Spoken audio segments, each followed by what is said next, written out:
Welcome, ladies and gentlemen. This is the Money Down Pod, the NFL Draft Preview. This is the second show of our NFL Draft Preview. Remember, we are going to be doing an NFL Draft Preview every single week, all the way up until draft night, where then we will cap it off with a live draft show. Me and Shawn live on YouTube, going over every single first-round pick, our reactions in real time. If there's hopefully you guys will join us with questions, all that stuff. It'll be a very fun night. But until then, we are glad to be joined by you, the great fans. That is Rashawn White. I'm Kayvon and Shawn. And for this draft preview, we are going to do our top 10 our top 10 wide receivers and then our top 5 running backs. As time goes on, we will eventually do a top 10 running back. But right now, there's still a lot up in air about who's declared, who's not declaring to go to the draft. And also, there's so many running backs out there. It's not that great of a class in terms of depth. There's a lot out there, but it's more of a top tier running back. Some of the top 5, top 6 are really good, and then it falls off. But we'll get to our top 10 later on. But we definitely will hit our top 10 wide receivers, and then go into our top 5 running backs with some honorable mentions. And then I want to say really quickly, next week's shows for all of you out there into the quarterbacks, we're going to do a draft show strictly about the quarterback class. It's a very interesting class, and we'll give our takes on that when we get there. Shawn, how are you doing, man? Doing great. Yeah. So breaking these down again, what you said with the running backs are definitely true. Like it's going to be basically a pick what you like out of this group outside of the top 3 to 4, maybe. And then next week, I know there's going to be about 9 to 11 teams need quarterbacks. Everybody wants the quarterbacks, Yep. a weaker class, but it's going to be fun to break that down because I feel like it's going to be a lot of differing opinions from everybody on this class. It's going to be strange. But today, when we started off this wide receiver class, another strong one. We've had 3 or 4 really strong wide receiver classes, and this one might be a little weaker than the last 2 years, but it's still up there. It's a very strong class, so it's going to be good to get into. No doubt about it. And there's some prospects in my mind that are in this class that maybe not are equal to a Jamar Chase or a Justin Jefferson, but I do believe have potential to be a really, really good wide receiver at the NFL level. So let's get into it, man. You want to just do like we did last time, 1-1, or you want to do 1-5? How do you want to do it? Let's do 1-1. Let's go back and forth 1-1. Yeah, so let's do that. So without further ado, you have the floor. Your number 1 wide receiver in this year's 2020 NFL draft class. So that's got to be Garrett Wilson for me. I mean, if you watched last week's top 15 prospects, I think I had him at 7 or 8. He's one of the best players in the draft overall to me. Can do everything. On the outside, he can run fades. On the slot, he can run the slot fade. If you want him to go over the top of somebody, maybe moss somebody on the outside, he shows he has the athletic ability to do that while also being quick enough to get in and out of those breaks in the slot. He has really good hands. His yak is really good. Whenever he gets hit, he stays up and keeps running. I love his route running. I love his speed. I love his hands. I love his vision. Everything about him, he can play inside to out. I think he's the most complete receiver in the draft. I think he's one of those get open guys, and he's easily my number 1 receiver in this class. Yeah, so that's a great pick. So actually, I've already and this is one thing that I've told you guys, Shawn told you, the whole point of starting the draft process early is we're looking at more and more film as we go, just like all of you nerds out there that like it just like us. And when I call you nerds, it's a compliment because we are draft nerds as well. So last week when we did our top 10 big board, Shawn was very high on Garrett, and I liked him too. I had him as my number 1. So I used the weekend to go over and look at some of these guys more, and I actually ended up changing my number 1. I fell in love with Treylon Burks. He is my number 1 prospect. And I think it's because of his size. I've always been a guy that likes his big size like that, 6'3", 225. I think he's got great hands. He uses his body really, really well. And I think that he can be a premier receiver on a team. I think he can be that number 1 receiver, possession type receiver. I think he can fit any type of system. I really like Treylon Burks out of Arkansas. I like his size. I like his hands abilities. His catch radius is big. So I changed him. I actually put him as my number 1 now. What are your thoughts? And then you can move to number 2. So do you have Garrett at 2? I don't.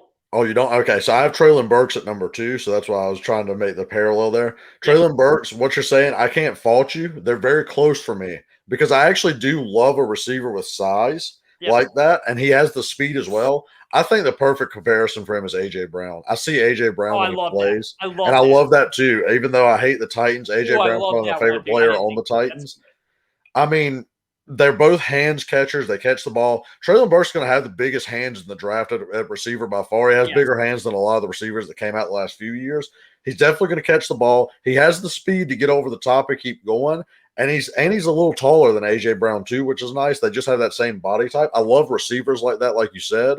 I think he's definitely a premier number 1 receiver in the draft as well. I just have Wilson higher because I do think Wilson, you can move him around a little more. And that's true. I believe you could do with Wilson a little bit of what Minnesota does with Justin Jefferson, which I do like again. I think he's going to be a catch monster, whereas Treylon Burks is going to be your big over-the-top type receiver that gets your big 20, 30-yard gains as well as just hitting your quick slants for first downs.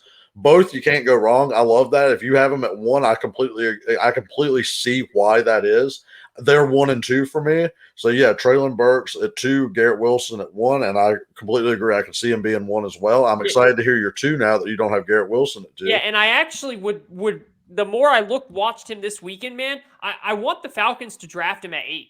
Oh, that'd be a solid pick. I think he'd be perfect for just, for, like you said, the A.J. Brown, Arthur Smith's now our head coach. I think Matt Ryan could use really well. I'd like that. So my number 2, you're going on, which I like because we've already talked about this. You don't like this guy as much, but I am weirdly fascinated in Drake London. Okay. I'm weirdly fascinated about him, man. And again, maybe it's the size thing, 6'5", 210. I like the big receiver. I think he's a starting outside wide receiver. I think he's great for a vertical passing type offense. And he had 88 catches, 1,084 yards, 7 touchdowns, averaging 11 catches a game, 136 yards. He's a 2-sport athlete. He played for the USC basketball team for a little bit too. The guy is a true athlete. He's got huge hands. He's good at catching the ball. I like his size, man. And I knew I watched him more this weekend, and I kept thinking, Shawn likes him. I'm not saying you don't like him, but you're not as high on him as a lot of other people are, including myself. So I actually decided to put Drake number 2, and Garrett is my number 3, which, now I tell you that, but he's my number 3. It's very, very slim, man. It's like Garrett number 2, that's fine with me, but Drake's size, his ability to catch the ball, I like him a little bit more. That's my number 2. Go ahead and tell me I'm stupid.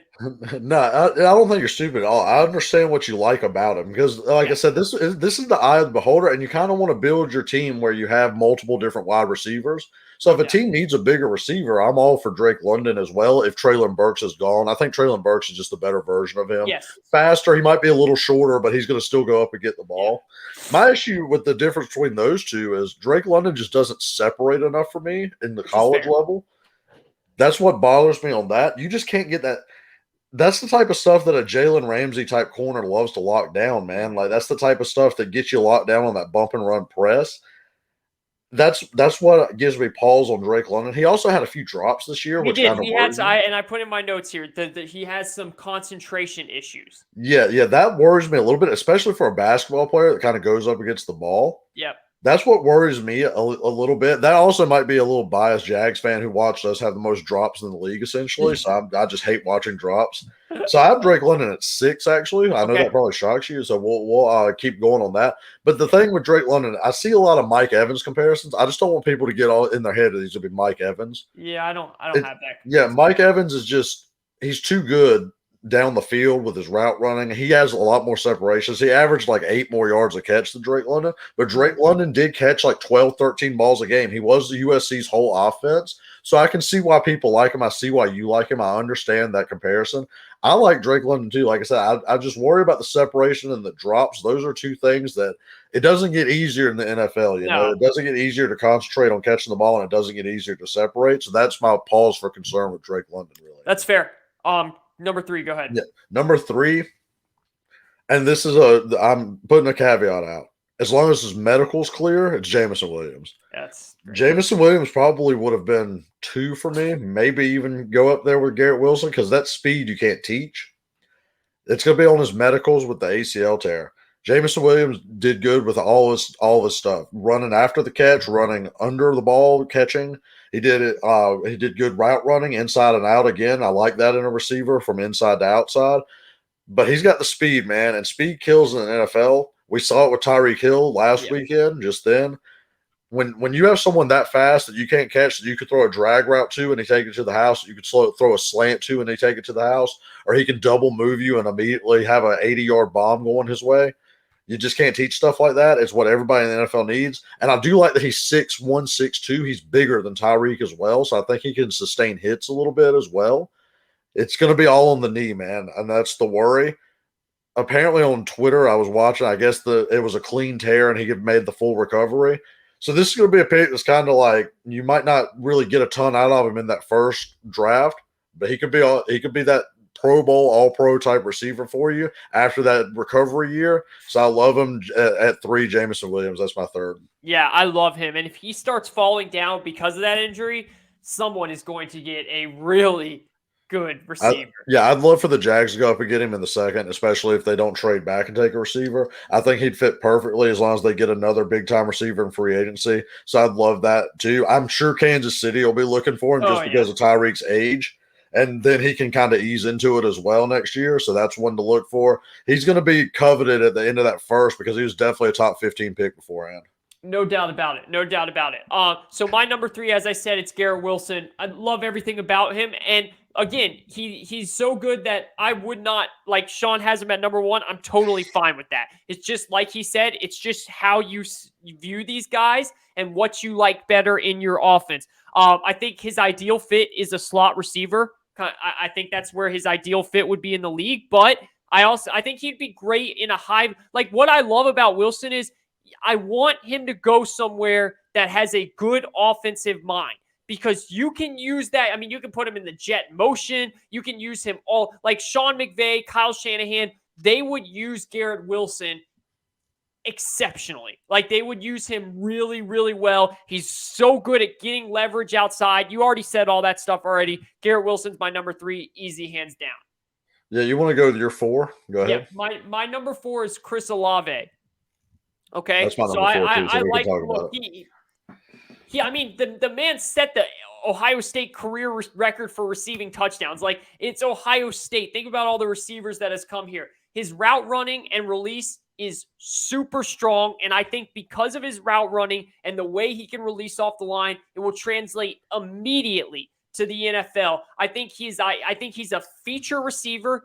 He can be the feature guy on an offense. I think he's that good. He's 6'1", 188. And I think that his expectations are high. I think that he could come in and have immediate impact like some of these other receivers in the NFL due to his route running, what he can do on the perimeter, all that stuff. Chris Olave is my number 4. Yeah, completely agree. He's one of the better route runners there is. He's my number 4 as well. He has the deep speed in a straight line, not necessarily cutting. Like he's not going to cut you up like a Garrett Wilson can. He's more of a straight line speed guy, but he does have the speed to get over the top. The way he stems off routes does kind of remind me a little bit of he's maybe like a smaller Michael Thomas with a little more speed. He just stems routes perfectly. Like I think he'd kill a slant route and then he'd out and up you, kind of how Michael Thomas does those same 3 routes. Yeah, they all look totally similar. See that. Yeah, they all look very similar every time he runs it, just the way he stems off, and it constantly builds separation. Honestly, see him like a Michael Thomas, Keenan Allen type that's going to fall in the draft just because there's so much film on him that people are going to take the guys that they've seen less of just because they think there's more room for improvement, and this guy can come in and just kill the league and set it on fire. I see him as that type of player. He's got a good amount of speed, though, like I said, compared to those guys, which is rare. So he's got a high upside for me as well. I really do like Olave. I really do. I wouldn't mind taking him in the 2nd round if you're the Jags. I wouldn't mind seeing the Jets take him or something if you need a receiver. He's that perfect type guy. He's going to translate day 1, in my opinion. So, yeah, Chris Olave at 4, solid place to be. That's where I like him as well. Yep, no doubt about it. My number 5 is someone you've already mentioned. That's Jameson Wilson. Jameson Williams. I love him. 6'2", 188. Everything you said about him. He easily could be the number 1 receiver if he was healthy. Alabama easily could have won that championship if he stayed healthy. Like, he's that much of an impact player. He has the quickness to win early in route progressions and quickly makes himself available for the quarterback. He has that quick acceleration that Shawn was talking about, vertical ability, all that stuff. He is another weapon that you can use really, really well in different ways, in the slot, as the Z receiver, whatever. I really like Jameson. The medicals are going to be huge, and if they come back bad, all that really means is someone's going to end up getting him very cheap, because eventually he's going to get healthy again. I mean, knock on wood, and then he's going to be a good player. He's too talented not to. It's just how quickly can he get healthy will be the question. But the talent, the ability, it is all there. Yeah, so I completely agree. Like I said, he was my number 3, so we're kind of lockstep on that. So my number 5 is going to be a bit controversial as well. Going to need a little bit of medical clearance on that, but I love Justin Ross in this draft. Ooh. I actually think Justin Ross is kind of actually being unfairly knocked a little bit, because he did come off the back and the neck. It's crazy how much he has fallen. From what we were talking about with when he was with Trevor last year or the year before to this year. Like, it's nuts. Yeah, so I'm not saying he's Jamar Chase in talent, but I do think that obviously it helped Jamar Chase a lot sitting out and not dealing with LSU's quarterback situation. As much as me and you both loved DJ at Clemson playing quarterback this year, and then he kind of played bad. I mean, he couldn't hit Justin Ross on wide open slant routes sometimes. No, he couldn't. And I know Ross had some drops, but DJ was kind of firing balls in there as hard as possible. And they were hard catches when he'd have the drops. He never had drop issues with Trevor those 2 years before. Mm-hmm. He also, a thing that people are forgetting a lot, as I was high on T. Higgins coming out, but he fell to the second. Justin Ross was way better than T. Higgins at Clemson. Yes. He was a way better player and way better prospect. Then the neck injury back happened. As long as his medical's clear, I might would move Justin Ross up a little bit if he performs in the combine, honestly. Yeah. He has the size. He's 6'4", 6'5". He used to run about a 4.4. And I don't really think he needs to run the 4.4 because I've watched him up close. Some of his route running is incredible, man. The way he gets people off the line still. I mean, he's putting people in body bags off the line. He's a way better prospect that people are giving him that. And he could go in the mid-second, early third. I mean, even if he fell to the second in general, I feel like that's a steal. I mean, you saw T. Higgins go first pick of the second round. That's another one I would not mind the Jags drafting first in the second round right there if him and Trevor still do have a relationship.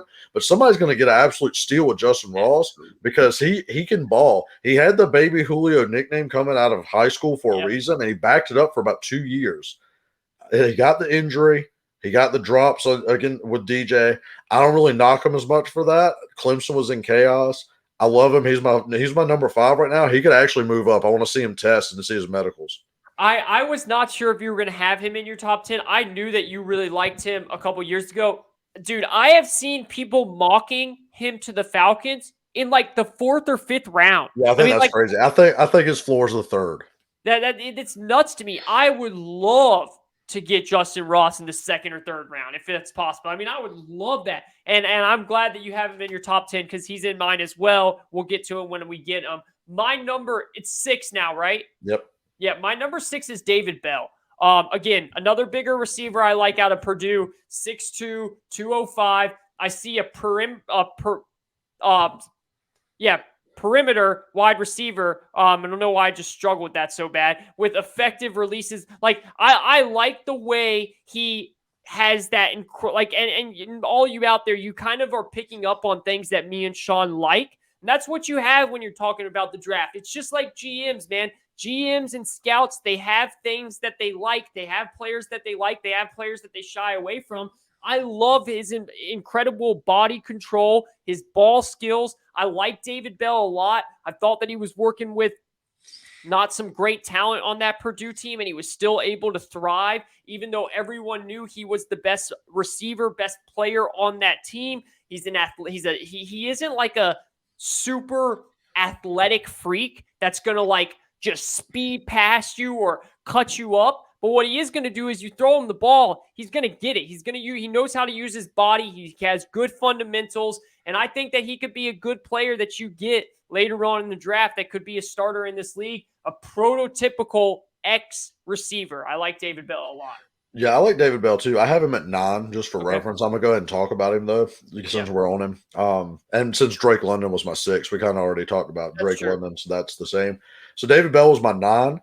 If Alave is a faster version of Michael Thomas, then David Bell is a slightly poorer version of Michael Thomas. They're going to play that same role. So he's probably going to run 4.5, 4.6, and then he's going to get knocked for it. And that's what happens in every year the combine happens. And then every year somebody goes in the 2nd or 3rd round and just catches 90 balls and is open all the time. That's what's going to happen with David Bell. He's got good hands. He can get over the top of you, even though he's not a burner. He's definitely going to run those out routes and slants to a T and use his bigger frame to box people out and catch the ball. Yeah. I like him a lot as a prospect. The reason why I have him down a little further is just because I like the other prospects so much. Normally I would have him higher. Again, I'm a big body receiver guy too, mostly. But yeah, so David Bell, again, I love him too. I don't know if he's necessarily number 1 receiver caliber. I think he's going to be more of a 2 or a 3 on a team. Okay. Especially if that team is someone almost like how the Rams use the X differently. Like Kupp's kind of moving all over the place. Odell's moving all over the place. And then you see Van Jefferson's kind of a 3, but he's more of that X type receiver. I think you're going to see him kind of do that as well. Honestly, I could see someone like a Shanahan or the Jets LaFleur or them loving a David Bell on the outside as well too. So, yeah, David Bell's my number 9. I'm actually really high on him. I'm high on a lot of the receiving class. Yeah, that's fair. So you want me to hit 7? Yeah, go ahead. So 7 is like the biggest turnaround I've had on a prospect in recent years. I hated this dude as prospect for 3 years. I hated that people were projecting him in the first. I didn't see it. I literally went back and watched like every highlight plays made over the time and then rewatched some as well. And I think I just had a little bit of Georgia bias, so it's George Pickens. I actually love George Pickens now. I know that, again, I'm having medical flag people all over the place. I'm where you were in the beginning. I don't like him. Okay, so I'm having medical stuff all over. This year, I kind of like him more, and if I'm going to make the argument that Justin Ross had a little issue with DJ, this guy's played with terrible quarterbacks. That's fair. I mean, horrible quarterbacks. The throw Stetson made to him on the deep bomb, he laid out dove for it. That'd have been a walk-in touchdown if he played with any other quarterback.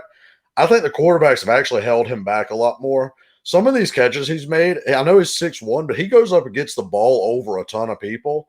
I think he's more explosive than than I really thought to start with. And he's also a willing blocker. He loves to get up and block. He's a physical guy for his size. Yeah. I did not like him at first, but after I've watched him, he's really grown on me. I like George Pickens as my 7. I don't think he's necessarily a burner. I think he's going to be 4 or 5. I think he's going to be open a lot. He's going to catch the ball, and when he goes over top, he's going to go over top of someone or dive and make the catch. He's a spectacular catch type guy. I do think he's going to need to polish his route running some in the NFL for sure. That's a big knock on him. I know because I watched it. That's one of the things I hated about it, watching this film. But I mean, just in general, I think he's got the talent there. He needs to go somewhere with a really good wide receiver coach. That's my opinion on it. So, yeah, I have George Pickens at 7. That's interesting. Yeah, look, I tussled with him a lot. I had him in my number 10. I took him out, and I ended up taking him out. There's just something about him, and then when he has the medical issues now, he's dropped off a little bit for me. He has potential, and the one thing that you hit that really hits to me is he's played with some terrible quarterbacks. And if I said this about Drake London, it's only fair that I say it about him too. I like guys that can perform when they're playing with bad quarterbacks. That's something I really like. And I mean, George Pickens was playing with worse quarterbacks than Drake London was. So it's a fair point. He has the potential. We'll see where we go from here. Number 7 for me is a guy that I really like, man, and it's Johan Dotson out of Penn State. It's 5'11", 184. He's a crafty route runner. He creates natural separation. And, Shawn, I see him as a Deontay Johnson. at the Steelers. Like Yeah.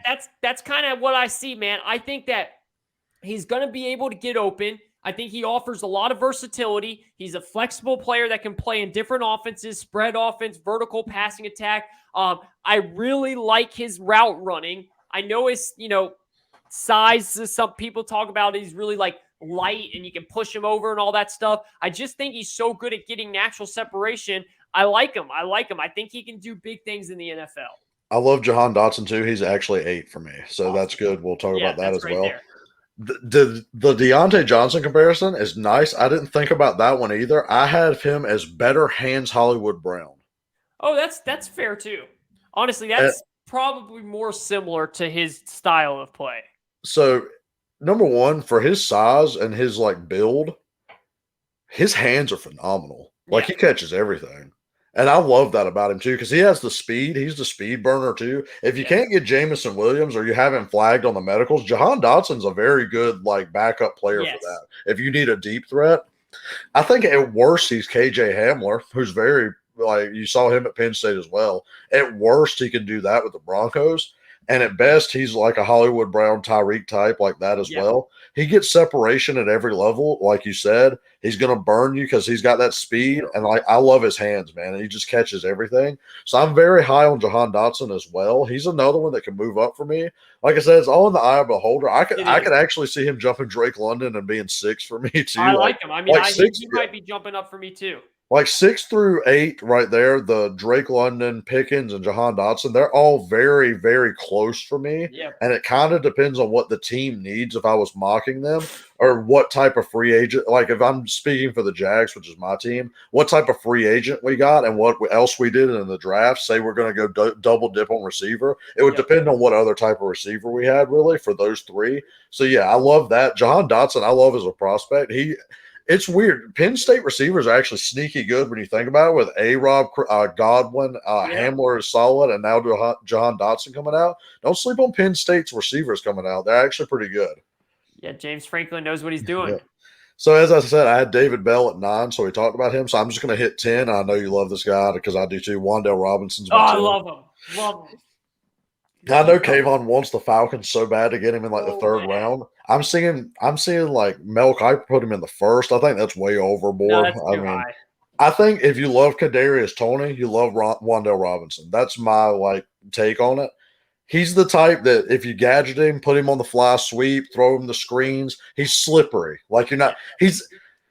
He's a receiver straight up, but he's a lot like how Alvin Kamara is used with the Saints when he's split out wide. That's what you kind of imagine him doing. He's that type player, a Toney type player where you put him in the slot or you put him out wide and you motion him around a lot. He's going to be moving him before the snap a ton. He catches the ball good. His run after catch is probably about the best of anybody outside of maybe Garrett Wilson and Treylon Burks. So I love everything about that. He's the gadget player that has a higher upside. I think if you put him with one of the Shanahan disciples that love to put people in motion, I do think Arthur Smith fits with that perfectly. If anyone that really wants to run that fly sweep motion to really throw the defenses off beforehand, Wan'Dale is the perfect receiver prospect for that. Yep, I have him at number 8 right here. Love what you just said about him. And the crazy thing is he was recruited as a running back. And he transitioned into a receiver at Kentucky. And for him to develop into the receiver that he is now and was last year, that's impressive to me. I like athletes like that. And what I have written here, exactly what you said. If he goes to an organization that has a coach like Shanahan that can utilize his skill set, he can be so dangerous. I mean, really, really dangerous if he's not some, perimeter wide receiver that's just going to – he's someone that is going to be able to do a lot of different things for you, thrive depending on the place that he goes. And I'm really hoping he lands in a good place because he's a good gadget type player that I think can do a lot of different stuff. I really like Wan'Dale Robinson. Yeah, so I'm just throwing some places out there because I usually don't do this, but just throwing some places out there. If Rodgers stays at Green Bay, I'd love to see Wandale go there That's in a the good second one. or third because they are missing that type of player right there. Aaron Jones has kind of used double that, so it'd be Yeah. nice to have Jones in the back and have an actual receiver motion. The other place I think would be interesting would be Cleveland because they're probably going to lose Jarvis, so they might be drafting two receivers or either picking one up and drafting one in free Yeah. agency. I think he would work very well with Stefanski in that power run game, having the jet sweep action, giving Baker Mayfield a small little outlet as long as Baker's still their quarterback next year, which we kind of assume he will be for at least one more year. Yeah. I think that he would fit perfectly in those two places. I usually don't have fits graded out perfectly yet, but I just watching Wandale, I felt like those two, the Falcons is the other good one. Those are the top three places for me. That if he was to land in those three places, he'd obviously be a really, really good performer. Yeah, no doubt about that. I love that. My number 9 is Justin Ross, someone that you already mentioned. Everything that you said, look, a couple years ago, he was on track to being the number 1 wide receiver in this class. I mean, like he is that special. I don't need to repeat it. Someone is going to get an absolute steal, and he's going to end up being one of those wide receivers that we all look back a couple years and say, like, how did he go in the second round? How did he go in the third round? Something like that, where we talk about with guys like AJ Brown and stuff like that just go way later than they should. Justin Ross, I love. Yeah. See, I was going to say that's perfect too, because he's going to be that guy that falls like that, where watching previous drafts, having people fall like that actually boosts other people up. Like, I think there's no way Treylon Burks falls to the second round because he's so much like AJ Brown. Yes, no. Like, even if you don't like fully love him as a prospect, but you're deciding between two receivers and you're at the end of that first and he's still there for some reason, I think you take him just because you're scared he's going to become that and he falls to the second. Yes. Justin Ross is going to be that guy this year that falls and everybody's going to be like, what happened? So I completely agree with that. It's going to be the medicals. I'm through my 10, so let's hear your number 10 prospect My here. number 10 is John Mechie the third. I really like him. He's going, right? I think he's going back to school. I thought He is going back to school? I'm not fully positive. I have to look that up. That's why I didn't have him. I don't have him on my list because his ACL tear. Yeah, no, that's scary. I was more down on him as a prospect than Jameson, if you know what I mean. So the ACL really scares me with him. So I honestly and don't get this misconstrued, but I see John Mechie as a little bit of a Tyreek Hill. Like, but now obviously this is before the injury, so I don't know how he's going to do coming back, but I really like his versatility. I like that you can play him in a bunch of different places. His speed, he can stretch the field vertically. The ACL tear is what worries me. If he's coming back though, no, he's in the draft. He's in the draft. Okay, yeah. He's my number 10. George Pickens is my number 11. So you can flip-flop those guys. But I think Mechie has such high potential because of his versatility. Like, talk about Kansas City. I could totally see Kansas City taking him, letting him ease back into the injury, and using him just like they used Tyreek Hill.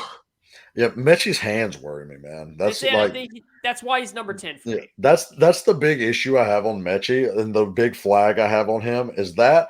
And even though he's fast, I don't think he's Jameson Williams burner fast. I think he's quick on his routes, which is good. I worry about his route running and his hands, but he definitely has the quickness for that.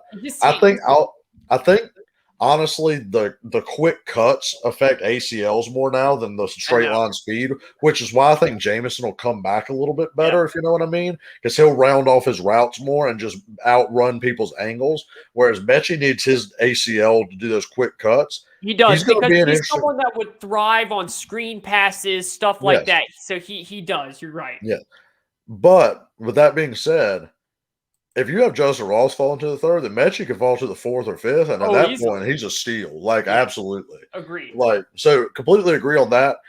Like I said, that's why the medicals for him worried me a little more, and I don't like the drops. I'm obviously big on hands. I love for my receivers to do what they need to do first and catch the ball. Yeah. So that's why I'm big on that. That's one of the reasons why me and you always have an argument where you don't really like Michael Thomas that much, but my argument's always, well, every time the ball's thrown to him, he catches it. Like, so he might be catching it 8 yards like out and never over the top, but he catches the ball every time it's thrown at him. So that's kind of why we have a fun argument with that about there. But that's why Mechie's down on my list a little bit. But I can see him being another steal type player. No, Yeah, that's fair for sure. So that is our top 10. Let's move into our 5 running backs here. Our top 5 running backs. Again, as more information comes out of who's going, who's staying, we will expand this list to 10. But just for now, we're going to do our top 5. Shawn, go ahead and start your number 1 running back prospect in the 2022 draft.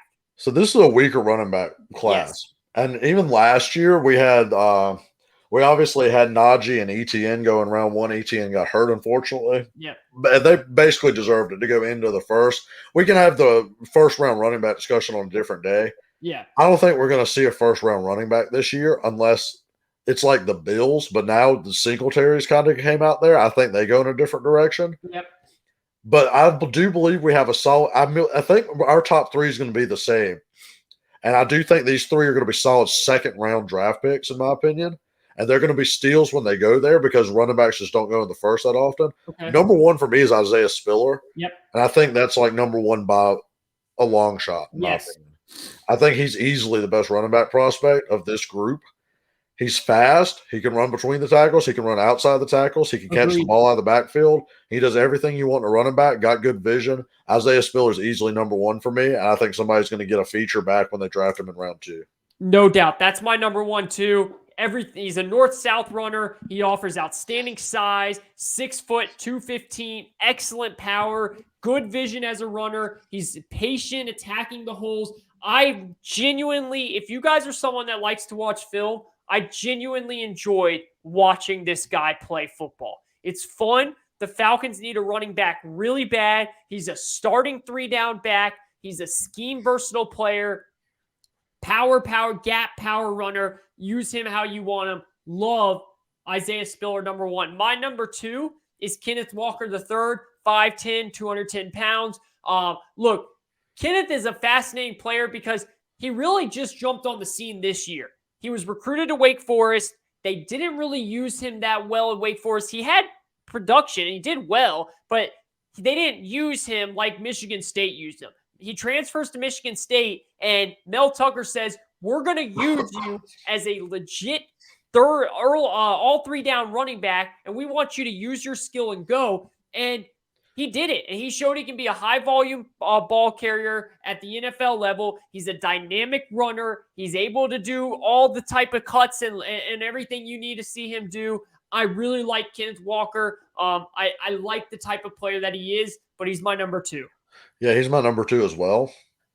And what you said is correct. I actually really like the Wake Forest running back that just transferred to South Carolina that was ahead of him. Yes. He would have been in my top 5 had he have came out instead of transferring, honestly. So that's kind of funny how Wake Forest had both of them at the same time. And now they're both gone. Yeah. But Kenneth Walker, solid player, definitely knows what he's doing. He's very good at cutting outside and kind of housing runs. Very, very quick, kind of shifty. I like what I see out of him. Got good vision. He's going to be another feature back that you can get in the second round. I kind of see a team probably taking him if they already have like a sledgehammer. Like I see like the Buccaneers being a really good fit for him, especially if they bring Fournette back. Like that's a good 1-2 punch. You never know. Like I see that type of player, like how you have – I could honestly see – I don't know if they'd want to do it back-to-back years, but if Melvin Gordon leaves, I feel like he'd be a good punch with Javonte Williams. That's like, a good perfect. Call. I think he's like the Melvin Gordon type running back, really. That's kind of what you're looking at with him. He's definitely my number 2 as well. I think he's solid there. I think the 1 and 2 are kind of in place, and they're both split from each other, but then they're split from the rest of the group as well. Because my number 3 is Breece Hall. Breece Hall is kind of like your sledgehammer. He's the Javonte Williams type, in my opinion. Yeah. He's going to run it up the middle and slam into it. You know, like that's kind of how it is. Don't necessarily love him as a 3-down back. No, not necessarily for me, but he's definitely going to be a solid running back that if you're going to run the ball, he's going to be perfect for it. Yes. If you're a run-heavy team, he's going to be perfect for your scheme. He's going to work out. He's that type of slam it up the middle type running back, short yardage back. He's very solid in that. Can improve on some things, and obviously once you get NFL coaching, it helps. But yeah, Breece Hall is there. Because honestly, when we were talking about this, I had several other running backs that went back to school higher. Like I love Muhammad Ibrahim, and he's going back to school. I know. I love Zach Charbonnet. He's going back to school. Like some of these top tier backs went back to school this year, so that's what made this class weaker. But Breece Hall's still solid. He's put up like 4 good years out there at Iowa State, so he's good. I like Breece Hall a lot. He's number 3. Brees Hall is my number third too. This boy will get you touchdowns. All right, you put him in the goal line, he's going to get you touchdowns. He's going to run over people. Look, he's not someone that's going to like hit that turbo button and just speed by people. But what he is he's someone that will get faster as the run goes. He hits the hole, he's going, he can pick that speed up. He's a very good physical runner, 6'1", 220. He broke, like, I think I had here 74 tackles last season. The guy's insane. He will get a lot of touchdowns in the NFL. And again, I'm not sure if I like him as an every down back either, but you put this guy in on 3rd and 1, short yardage distance, he's going to do a lot of things for you. So love him at number 3. My number 4, I think it might be a little bit out of there. I don't know. It just depends. It's Rashawn White out of ASU, 6'1", 205.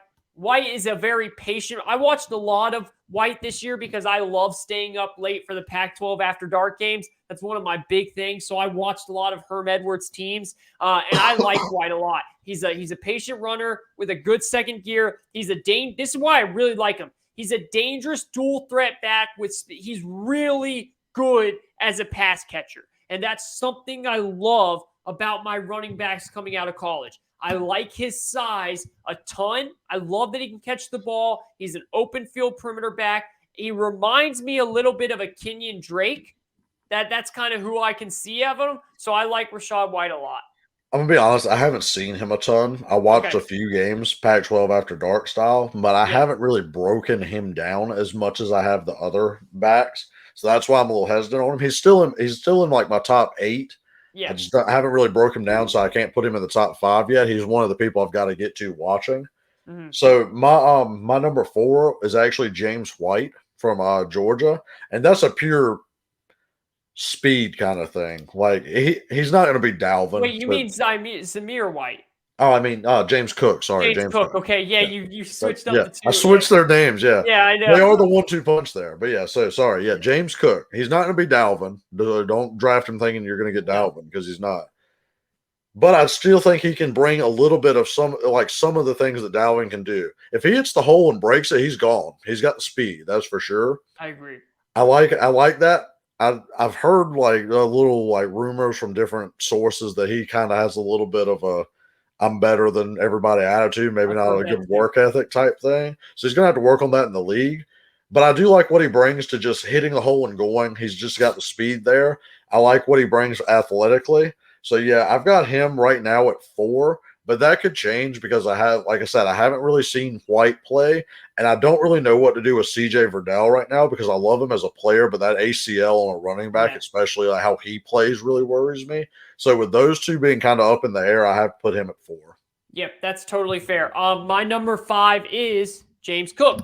Everything you just said about him is exactly what I agree with. Again, you can't draft him thinking he's Dalvin Cook, but he is a really fun player to watch. He's excellent at running routes. He can catch the ball and run routes, which again, I love out of running backs going to the NFL. 5'11", 190. James Cook is my number 5.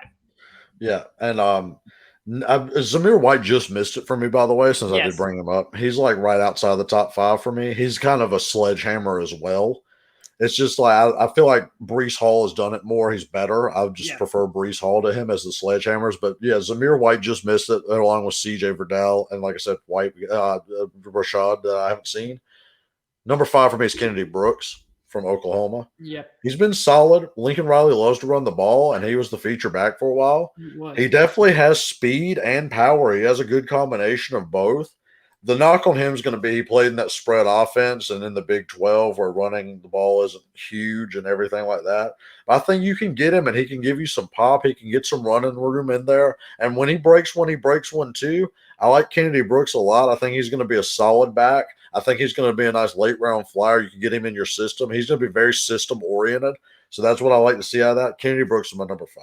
Yeah, no, love that, man. Great call. That's awesome. So that's our top 5. What we'll do is we will add more as we go. You have our top 10 wide receivers. You have our top 5 running backs.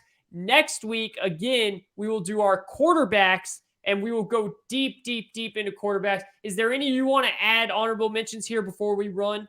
No, because I love Sincere McCormick, but I haven't watched Yeah. but a few things. So Sincere's right on the outside, and obviously Tyrion Davis Price from LSU had the two big games, but I want to watch him as well as Damian Pierce at Florida. So those are the three I want to watch, along with Arizona State's guy. So those are the four I need to watch. Those are kind of my honorable mentions right now.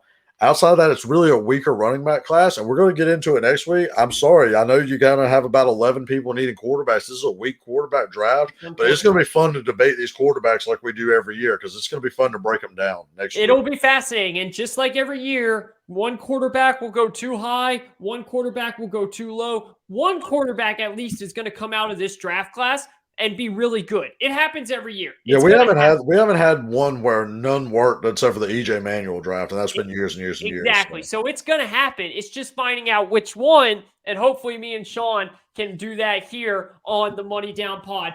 Thank you guys for tuning in. This was our second draft preview show. We'll be back next week for more, and we'll be back later in the week to break down the championship weekend in the NFL. Bengals, Chiefs, 49ers, Rams. We cannot wait to dive into it more. Follow us on Twitter at MoneyDownPod. Like, subscribe, give us comments. Please find us anywhere where you listen to your podcast, and we really do appreciate it. Thank you so much.